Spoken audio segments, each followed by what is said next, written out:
All right, boys, here we go. We've done this before, right? Look at those horses and who we got today. Look at this guy on Skype. What a handsome devil. Greg Summerlin. Welcome to the show tonight, buddy. Nice to have you. I'm glad to be here. It's an honor. Okay, we got a lot of good stuff to talk about tonight. You guys ready? Okay. Oh, yeah. We got Richard running camera for us tonight. Hey, Richard. Good to see you again. Glad to hear you're in that new wonderful house of yours. All right, number 183, guys. Give us a countdown and let's have some fun tonight. 3, 2, 1. The What's Neat This Week video podcast is supported by enthusiastic model railroaders just like you. These are anyway. Further support is provided by Microengineering, keeping you on track with quality products for 55 years. Check out their website at www.microengineering.com. Order from your local dealer or order direct by calling 1-800-462-6975. And by Intermountain Railway Company, where the detail makes the difference. Check out their website at intermountain-railway.com. Promotional consideration provided by Great Train Shows, a division of Great American Train Shows. Train shows are back. Visit their website for show dates and vendor registration at trainshows.com. And by GL Robotics, with over 61 colors of 3D printed filaments in stock, your gateway to new technology. Check out their website at glroboticsusa.com. Further support is provided by the NCE Corporation, the power of DCC. Visit their website at ncedcc.com.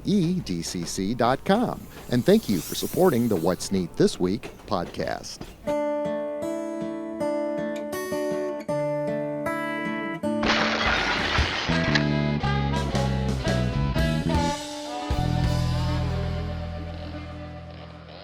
This is the What's Neat This Week show number 183 for December 22nd, 2022. I'm your host, Ken Patterson, the host of the What's Neat show over at Model Railroad Hobbyist Magazine. We all love Joe Fugate over there and all the guys at work, including you, doing editing for him. Yeah. How fun is that? Yeah. Well, you know, I have the editorial this month. Talked a little bit about our remodeling job at our house and all that. So. Fantastic. We've got Richard Bianco running camera for us tonight. Richard, thank you so much.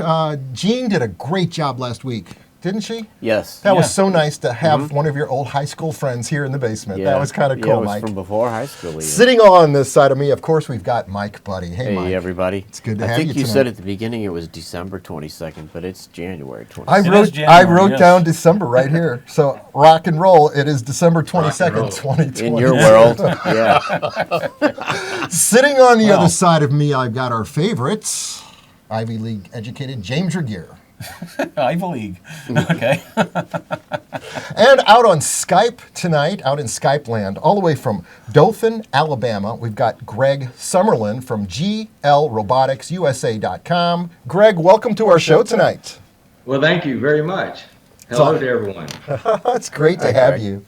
We are, of course, going to talk about 3D printing one more time. I recognize that there was a few people in last week's Rear comments that didn't exactly think they were going to buy a 3D print machine, but it is such a growing technology, and it's consuming vast parts of our industry, our hobby, whether it's pre-design of models as the manufacturers are quickly able to render immediate projects to know how to cut the dies and get everything just perfect, but also in our world, the Clydesdales, all the different models that we've seen people produce, the locomotive that we've watched James Regier produce in the last 6 months.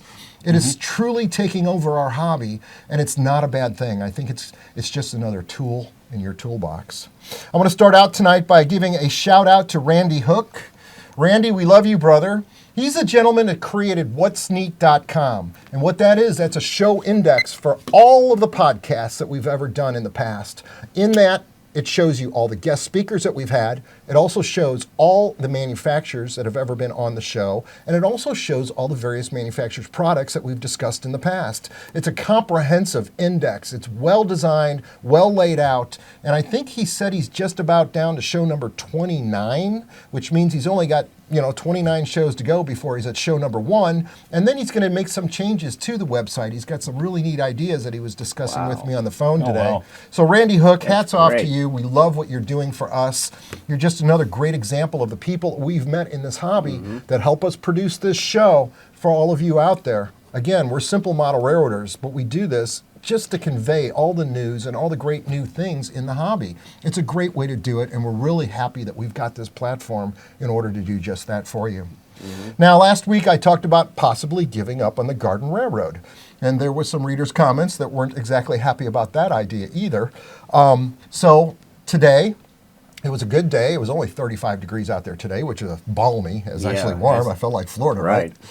I went out there and started repairing the damage that the deer had done, which was relatively simple to do to line up the tracks, because the way I've designed this railroad in the backyard, I kept the tracks free flowing on top of the cement so that in the event that anything got kicked or moved, if the tracks were nailed down, if they Yeah. were actually glued to the surface of the bed, then if a deer kicked it or a possum ran through it or a raccoon or even, Jeff Meyer's children, pushing trains out there, what would happen would be the rails would get broken right off the top of the ties, and that would render the entire Right. garden railroad useless. But as demonstrated here in this video that I'm showing you right now, I did in fact repair the deer damage in that all I had to do is bring the track back onto the track roadbed surface. By doing so, all the track was able to easily be lined up. Because I leave the track out there only joined by wires. I connected jumper wires between each section of the microengineering G-scale code 250 rail that I use out there. And the reason for that is so I have continuity for all 400 feet of track as it runs around, so that you can flip a switch and simply make it work, whether it's summertime or wintertime. Another thing I did was I did not secure the rail joiners. I used slide-on, great big rail joiners, and the reason I keep them loose is so that I can slide them from one side or the other side of a track and get the dirt cleaned out of them. Because over time, dust, dirt, rain, splatter gets into those rail joiners and it starts to separate the rails, so the gaps become bigger and bigger. By allowing the rail joiners to slide out there, it was much easier to repair this damage. And as you see on this curve section, I didn't even recognize this part on last week's show. I didn't even shoot B-roll of it. But today I found the entire curve section that used to lead up to a part of the railroad where there was a 33-foot trestle out there, which I eventually did fill in. And I was able to pull this track also back into position and put it right on top of the cement roadbed. It was, it was gentle. Another wonderful thing about this microengineering track is as you adjust the ties and you can tweak them and kind of, they're 6-inch sections of ties slid onto the 6-foot pieces of rail. I know there's a lot of sixes there. But the fact is, by doing it this way, you can adjust the ties individually, which allows you to straighten the track. All of this rail and all of this track was laid outside pre-bent. I had to use a rail bender because this is flex track, but as you well know, rail that heavy doesn't really flex, and the sun will straighten it right out. So all of the track before it was laid out there, and I probably can show you photographs of this, was pre-bent using a rail bender, which is nothing but a couple of pulleys and a crank, and you run the rail through it. As you tighten it up, you run the rail back and forth until you get the exact radius to fit what you have planned on your garden railroad. And that's the way I designed this, and it worked beautifully that way, so that when the sun's out and things are expanding and contracting, everything still stays in the shape and all the radiuses have their continuity. They don't change. So yes, I'm going to spend some time now, probably in the next, when the weather gets warm, I'll spend 4 days out there desoldering all these 6-foot pieces of rail and track, and then sliding brand new ties onto them, which I have done many, many times in the past 20 years in order to keep the track work up out there. I know I've got 2 cases of ties in the garage, about 650 6-inch sections of ties. So I've got plenty to replace out there and make it good so that when we have the NMRE National here in St. Louis for the summer, that will be running out there perfectly with some K27s or some diesels pulling freight. So I wanted to talk about that tonight a little bit because, again, it was mentioned in readers' comments that I shouldn't get rid of the Garden Railroad. So I will abide by that. So, Greg, I want to ask you, you have got this glroboticsusa.com. You have a passion for 3D printing. You said you bought your first printer 6 years ago and learned how to use it and then got into the profession of distribution and sales of these products. Tell me, what made you decide to do something like that? Well, it was pretty interesting. My son came to me about 7 years ago and said he wanted to be a mechanical engineer. And so I wanted to encourage that. And so I asked a bunch of friends, and they said that we should get him participating in a robotics competition team because that would help nurture that engineering background. And so I went to our school and I said, hey, I want to enroll David in our robotics competition team. And they immediately said, well, thank you for volunteering for heading that up. And so that's how I got involved. And my wife came along with me with a bunch of other folks. And we started Ridgecrest Robotics, and we competed in Best Robotics, which is a nationwide competition team. So in that, one of the things we could do was we could 3D print 2 parts on the robot. And so we had a student that had a 3D printer, and so we tasked him with that. And I was amazed at what he could do with the 3D printer, so I decided to buy one. So about 6 years ago, as you said, I bought one and set it up in my house and started using it. And I was fixing everything all over my house. And I was like, how did I live without this? And so then I bought another one, and then I bought another one. And then, of course, we got in the pandemic, and I started making the face shields for all the hospitals. So now I'm up to like 7 at my house and another 10 at our office. And that's how it's grown. And I got to thinking that this technology obviously has a lot of possibilities. And so I started buying filament, and I noticed that supply of filament was inconsistent. You could buy several colors off of the internet, and then they would be out for a month. And if you were in the middle of a print, then you were in trouble. So I started stocking a little bit. The goal was to just supply local hobbyists. And we put it on the internet, and all of a sudden it just took off like crazy. And Laurie and I decided we must be onto something here. And so we started stocking more and more of it. We're starting to make it ourselves, and then we're just getting the word out there, and it's just been a lot of fun. It really has. Great. Yeah.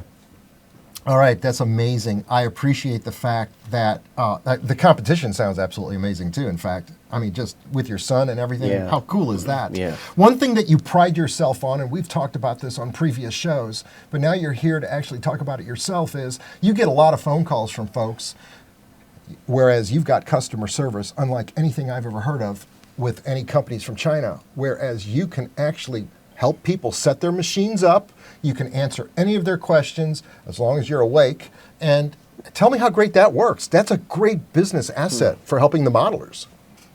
Well, you know, our tagline is bring new technology. And so what we want to do is help everyday people recognize the new technology that's out there and benefit from it, not only from the 3D printing, but from robotics.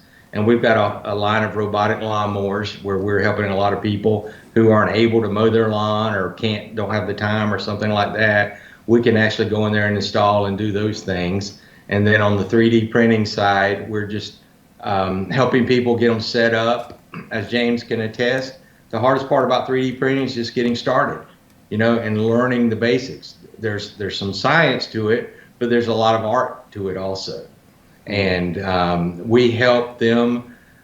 We talk them through that. We'll answer the phone. I've talked to several people today, and I try to help them. I don't know everything, and I want to say that on the record that I don't know everything, but I will definitely find out. And I have direct contact with the manufacturers, and I can get them an answer pretty quickly.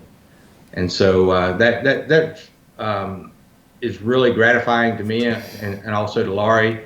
We just generally like to help people, and that's really our goal and our mission.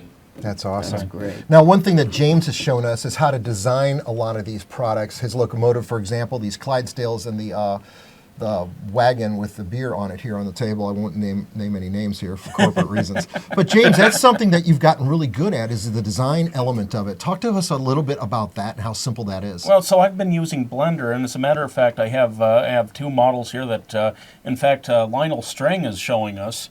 I have a new smoker that I developed. I know in a couple of our previous videos that there have been people that have been requesting not just showing people how the printer is working, but how do you actually design the things that go on the printer. And so I thought, going back and redoing the beep is it's a bit of a big project, and some of these bigger projects aren't really suitable for showing how, because there are so many bloopers and foibles along the way that you just don't want to do the whole project. You got a bit of a learning curve. There is a bit of a learning curve, and so I decided to do something small, and this is based off of a Yoder smoker, and this is their. I was looking at their Kingman model, and Yoder is a little Amish town about 9 miles west from where I grew up, and I've been longing to get one of these, and I thought, well, at least I could have one in HO scale. But I did screen capture of most of the process of making this, so that I can show how you make the individual shapes, and then you can cut and paste them together and bring them together into one uniform mesh for just about any project that you want. The basic building blocks are all in this little smoker. As a matter of fact, I'll point out the wheels here on the smoker are the same wheels that I used for this wagon here. Correct. Once you have those So shapes, you scaled the wheels down for the smokers. I scaled the Perfect. wheels down, and that's very easy to do. And as you've seen too, the HO scale wagon can very easily become an O scale wagon, or an N scale wagon may be a little bit tougher just because of the physical limitations of thickness, which HO was as thin as I really could get with that, at least with the current meshes that I have. But yeah, so I screen captured most of the process of making this, and so I need to narrate it yet and edit it into something that's watchable. It would be a very long process otherwise. Okay. So hopefully, sometime in the next few months, there might be a segment of What's Neat on it. Now, back in December 2015, I did a comprehensive video on the What's Neat show over at Model Railroad Hobbyist Magazine on the Dremel 3D Idea Builder, which was a filament printer. It was one of the original first type of printers that came out fully enclosed in a plastic case, and they were selling those at the Home Depot for $999, which was the way for the general public to be able to actually get a hold of the machine. But one thing I can attest to that I never thought about until just now was I've also had experience with designing things on a computer CAD program for that machine. I designed a storefront, and it was relatively simple to do in that I was dealing with nothing but blocks of boxes and blocks, whereas you would stack, shape the sizes of what each wall would be on the computer program. I think I was using a program called SketchUp. Does that make sense? SketchUp, yes. That's what I was using for that. And I was alluding to the fact in that video that I would follow up and show how to use that program, which I never did. But I made this small little storefront from like the 1890s out in Colorado for the gold mining areas. So it was a very small frame building that you could haul in the back of a wagon and literally build on the spot. And it was actually not very difficult to do that. I actually found it simple, and I had never done it before ever. It was nothing that, I've never taken 3D AutoCAD or anything like that. I mean, Photoshop and Graphic. It's really not, Ken. It's really not difficult to do. But even if you don't want to get into that, there's thousands of programs out there on the internet that are already done. Right. So even if that's intimidating to you, you can just go out there, download it. In fact, on my YouTube channel, I talk a little bit about how to go out to a website called Thingiverse and download a program and put it in there and slice it and get it ready to go. And so if it's intimidating, I mean, James does an awesome job of designing, and that can be intimidating, but you don't have to. There's already pre-made files for everyone. And not only in our hobby, we talk a lot about 3D printing here in the last few weeks because it is revolutionizing our hobby. Right. But there's a whole, it's revolutionizing everybody's hobby. There you go. And so there's just a whole lot of things that you can do out there. And with the supply chain, the way it is right now, just go in there, download something and 3D print it and keep on going. There you Well, go. I know my brother-in-law, he just built a house a few years ago, and he was designing an automated system for opening the blinds on the windows that were 20 feet up in his vaulted ceiling living room. Yeah. And so he actually printed the gearboxes for these blinds on his 3D printer at home. Or if you have, I mean, there's any number of things that you can do. Like at our house, we have one of those Braun electric toothbrushes. Yeah. It's the containers that come with the Braun toothbrush are often a mess. That they kind of lie on there and kind of lie in their own liquids, after a while, and it's just gross. And so there was actually a mesh that I found on Thingiverse where you could just print a holder for those toothbrushes so that they're suspended above the surface of the sink, so that the liquid just drips off of them. It's a very clean process. Yeah. And if something breaks on it, you can just print another one. It's pretty handy. I think Greg set up something like that in our test Skype that we did yesterday. Greg, you said you fixed part of your hot tub? Yeah, I have an older hot tub. It's in ground, and it had screens on it at one time that had gotten broken, and so we just took the calipers out and measured the diameter of that, and printed those up, and they work awesome. Wow. Also have a whole bunch of solar lights that I were piled in my garage because I paid $25 a piece for them. And I couldn't throw them away, but the lights for out in the garden. The stakes Yeah. were broken on them, Yeah. And so I just went online, found them, 3D printed them, and put them back out there, and now they're working. I mean, the printer paid for itself right there. Yeah. How amazing is that? I'm telling you. Now we've got a printer down here. This is the one that James Regier had picked up from you. Go ahead and show them this, Richard. Tell us what this printer is, James. That's the Photon Mono X, and that's the biggest resin printer that any Cubic offers, at least so far. The technology is always changing, so it probably won't be for terribly long. But it's a nice large print face. I could actually print my entire beep flat if I wanted to do that. And that's the thing closest to Mike right here, Richard. The printer right here next to Mike. And then right next to that is the Wash and Cure Plus, and that's the Wash and Cure designed for the print volume of the Photon Mono X. Right.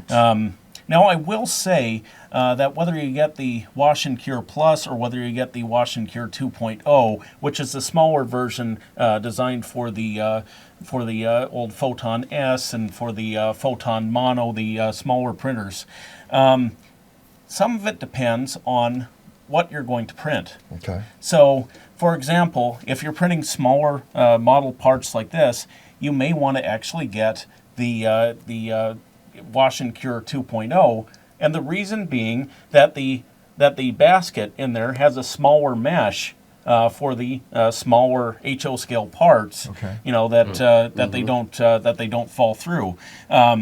So that's there are all sorts of considerations there, but they're essentially the same thing, and they make the whole process the whole thing of post-processing your prints easy as pie. That you just put it into the solution. In this case, it's 99% isopropyl alcohol. Right. And you let it go basically into a spin cycle for 3 to 5 minutes, and then you take it out. You let it drip dry in that basket, and then you put it on the turntable using the same machine. You put it onto a UV cure for another 5 minutes, and then it's done, and you have really nice solid results. Very cool.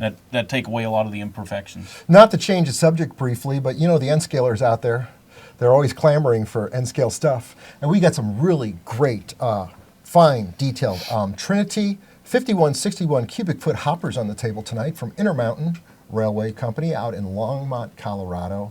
Thank you very much, Frank, and all the guys, Glenn, that are all out there.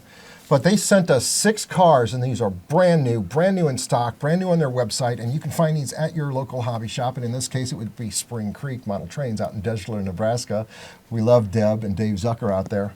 But I'm going to start and show off every one of these because I actually photographed them outside today, because after I fixed the Garden Railroad, I pulled out the camera and an N-scale diorama and took some time to shoot these cars because the fidelity of them keeps getting better and better. Now, these all come with Katie couplers. I noticed that right away when I was outside shooting them. The fine walkways, the hatches, and the end details.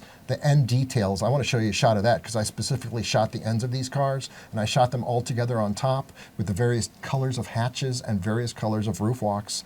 I'm going to start out by showing you the BNSF Heritage Series Santa Fe. That's the gray car here. And it's car number 484002. And then, of course, Burlington Northern Santa Fe did these heritage cars reflecting on the past railroads that were part of their merger. The next car I'm going to show you is a BNSF Heritage Series Burlington Northern heritage car. Car number 485704. I shot this car from the side and, of course, on top so you could see the hatch detail. And this is where they start getting really mixed up, and it's great. There's a BNSF New Image freight car. That's the one that's in the mineral brown paint with the BNSF swoosh on it. But check it out. It's got silver walkways on the top and silver hatches. Another variation of the car. Car number 481227. I thought it was great to see these different colors on the tops. The next car I've got is AGP, reporting marks AGPX. And this is car number 96178. And this is green. This car has green, and it's also got, if you look on top, it's got silver walkways and white hatches on it. Yeah, it's Another beautiful. variation of this N-scale car. It's amazing they could do this fidelity in N-scale. I just can't believe it. The next car I'm going to show you is a DM&E, and that's Dakota, Minnesota, and Eastern Railway. This car is in yellow, and if you look on the side of it, it's car number 51034. And as we go to the photograph at the top of it, you can see that this has got white hatches as well and silver walkways, which is different from the first two cars I just showed you. And the hatches have rivets on them, I'm noticing. Isn't it amazing? Wow. And Yeah. scale right? rivets. Yeah. The last car I'm going to show you is Potash Corporation. This is car number 14175, and this is an orange/red color type of a car with the white logos on it and white graphics. But this has also got silver walkways on it with the silver holes on top of the walkways, the skid-proof walkways, and this has also got silver hatches on top. So of all 6 cars, there's not any one of them that are the same with regards to the variations of color and detail. How interesting that would be to make a consist like that of cars. Yeah. And then you get Mike starting to weather these up with oil paints and everything else and rock and roll. Yeah. So check them out at the Intermountain website at intermountainrailways.com. Thank you so much for helping us support the best hobby in the world, guys. We love you. And these cars look absolutely magnificent. And I think that'll make the N-scale guys really happy. Yeah. Now, going back to the 3D printing, I did notice, Greg, on your website, you've got a series of new machines that you started stocking in the last 30 days. And I think you've got one of them sitting right behind you there. Talk about that a little bit. Well, I got inspired by you, actually. This is called a Delta printer, and it is a different way of doing FDM printing, which is not the resin style like you see on your desk there. Right. The advantage of the Delta printers is that they will print a lot faster. Okay. Now, they won't print quite as big of a base or bed diameter, but they will print a lot higher and a lot faster. So grain bins, silos, all those kind of things, this will print where it may take someone a couple of days to tell you they're going to print a grain bin. With this one, it'll print it in half the time. And it does it very nicely. It's self-leveling and all the great features. Has a little bit that we less get to. area. So to we it. started stocking those. Okay. So it has a little bit less surface area to cover. Is that part of the strategy for speeding up the process, or is it different extruder technology, or what's Well, it I like have there? 3 different sizes. This is the smallest one because the other would be outside the screen. Right.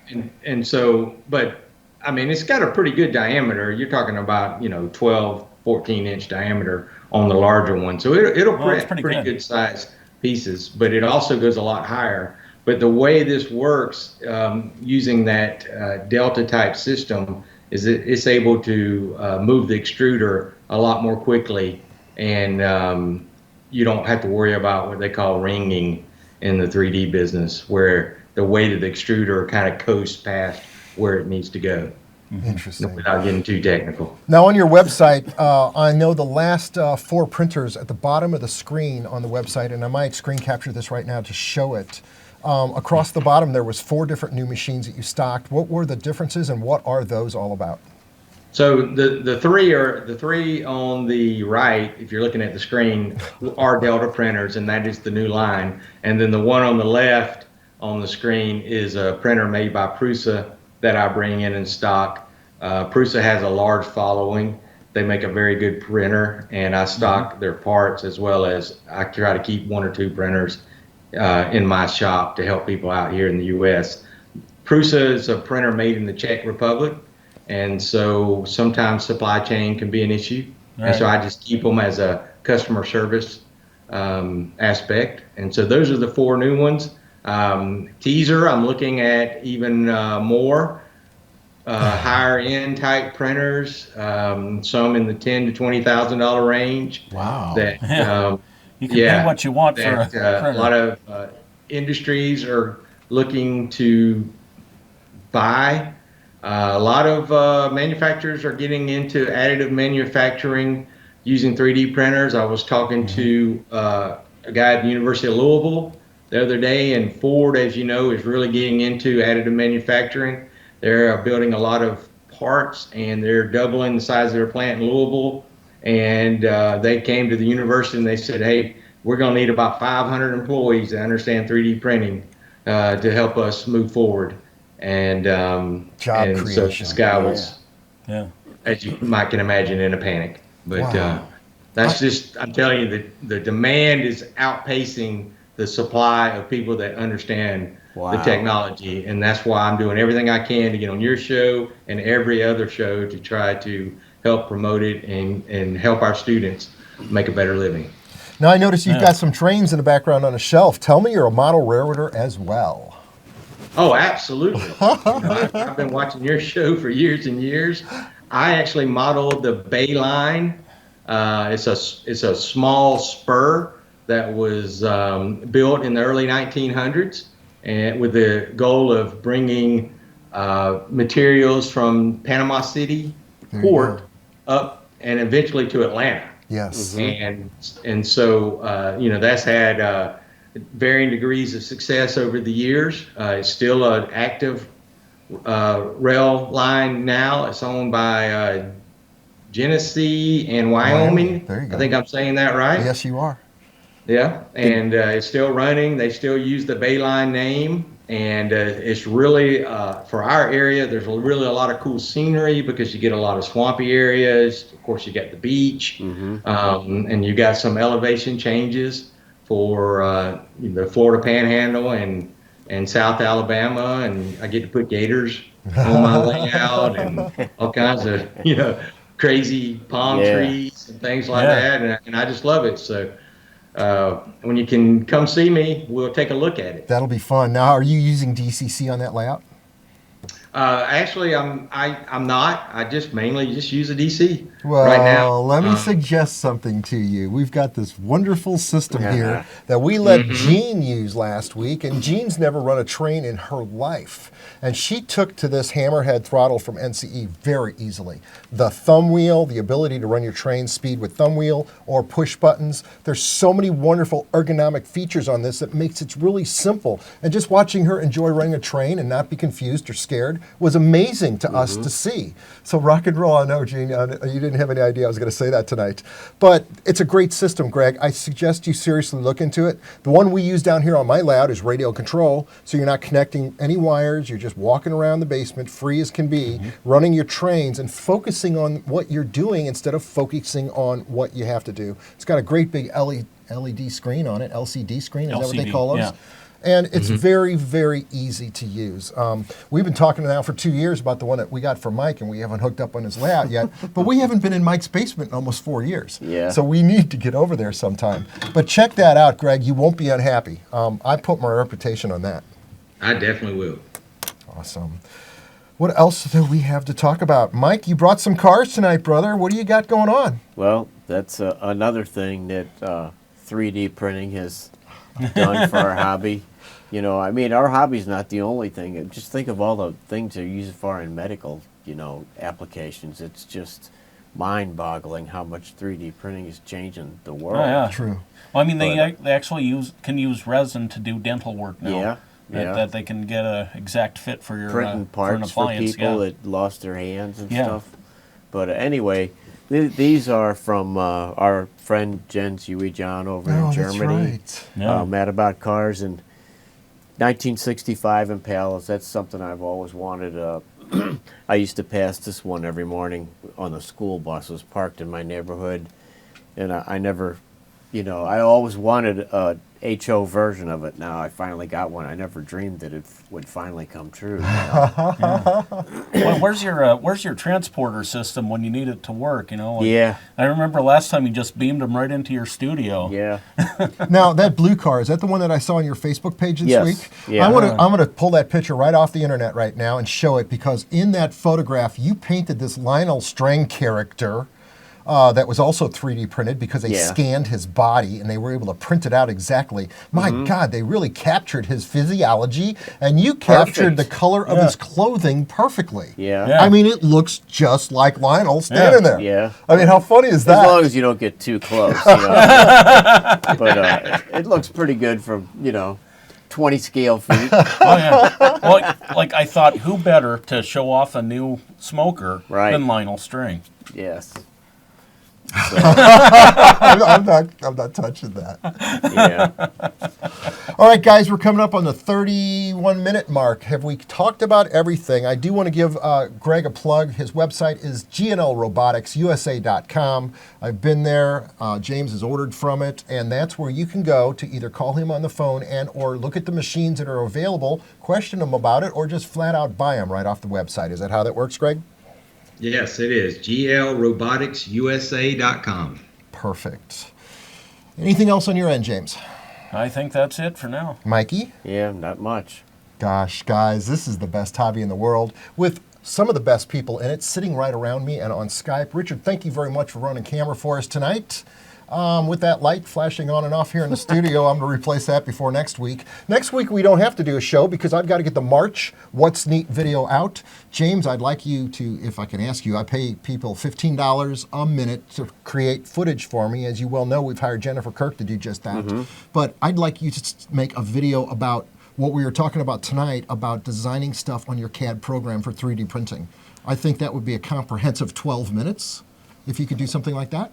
I think, I can limit it to 12 minutes. You can go longer. It's okay. Well, I've got plenty of footage. I'm just, You All gonna right, guys. use Blender? Yeah, I used Blender for this smoker here. Well, and basically everything I've done so far, just because that's a nice cross-platform, open source, incredibly powerful CGI program that you can design 3D graphics. You can do animations from it. Like it's, I think, for doing 3D design, it's a little bit like using a Buick as a fly swatter. That you got way more there than you need for your project. But What an analogy. Yeah. I do want to say, check out Jennifer Kirk's YouTube channel. She interviewed me on Wednesday of this week for that. I think it was Wednesday, even though they call it the Monday morning show. I don't know why I think it was on Wednesday. Anyway, long story short, that interview is different than anything you'll ever see on this podcast. We covered subjects that we would never talk about on this show. And it was mostly a lot about the business end of this hobby. It was a lot about podcasting and how to go about it and the equipment needed for it. And we talked a lot of real nuts and bolts about how our industry and our hobby actually works. I do want to say that I was a little bit too enthusiastic on last week's show when I brought up the fact that the chip shortage is over. It's been pointed out to me by a couple of manufacturers that got a hold of me through emails that says, no, Ken, it's not really that over yet. That, maybe the car manufacturers are getting first dibs on the chips, but the hobby and the other smaller industries are still lacking what they need. So that's going to go on for a while still. But I'm enthusiastic that at some point everything's going to work out for everybody. This COVID's going to go away. The container ports are going to get freed up, and things are going to percolate right along. That's what we hope for, and that's what's going to happen, I'm pretty sure. So with that, guys, you know what we're going to do now? We are going to go run some trains. all right. Okay, we need a thumbnail shot. Keep camera one rolling. Greg, this is where we smile and wave at the camera to create the shot that goes onto the YouTube picture. Okay? So ready? Here you go. And we've got that. Keep camera one rolling. I'll start rolling credits as I kill sound and everything else. Greg, I think you did a fantastic job tonight. Thank you man. so much. Nice meeting you. All right, thank you. It was awesome being with you guys. I've had a lot of fun. It says All right, man. I got Thanks. honored. the other side of the People. basement here. There's a crisis going on apparently. Crisis. Yeah, one of the birds got out. Uh-oh. Allison's not sure what to do about it. So A net. Do you have a fish net? yeah, well she doesn't. Yeah. Okay, I'm killing sound.